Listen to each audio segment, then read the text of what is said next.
Je suis brodeuse spécialisée dans les jours d'angle. C'est une technique de broderie en fait de la région. Je suis installée depuis maintenant 7 ans à Beaumont-Saint-Cyr. J'ai toujours aimé les travaux d'aiguille et naturellement après un bac je me suis réorientée vers un brevet des métiers d'art en broderie.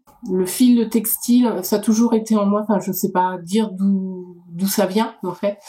Le jour d'angle, j'ai découvert ça. J'avais une quinzaine d'années parce que je suis originaire de la Vendée. Donc je suis venue avec mes parents dans le village d'Angles-sur-Anglin pour une balade. Voilà.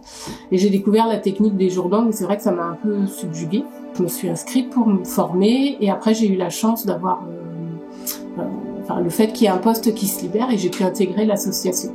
Je trouve qu'avec juste un petit bout de tissu, on fait quelque chose de beau et c'est magique.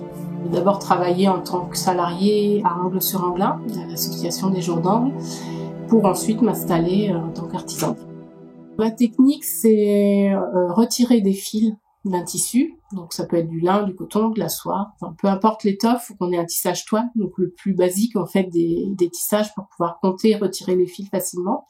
Donc dans un premier temps, on compte les fils de la toile et à intervalles réguliers, on va couper des fils et les retirer sur les deux sens du tissu, ce qui va créer des motifs.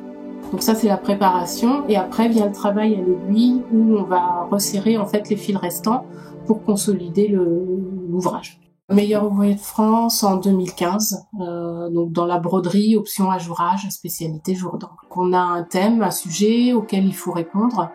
On réalise un chef-d'œuvre selon les exigences demandées. J'ai plusieurs domaines d'activité. En fait, je fais de la transmission, donc de l'enseignement, et après, secondairement, je vends un peu des produits finis. Mais ça, c'est pas mon activité majeure. Donc aujourd'hui, il est important de continuer en fait la transmission de ce savoir-faire, même si c'est plus à titre professionnel et uniquement en loisir.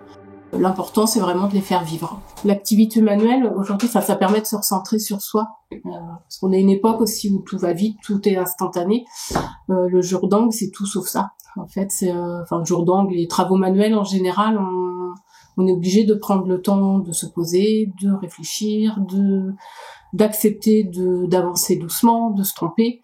Donc là, en fait, les activités manuelles permettent de se recentrer vraiment sur soi et puis de valoriser la personne.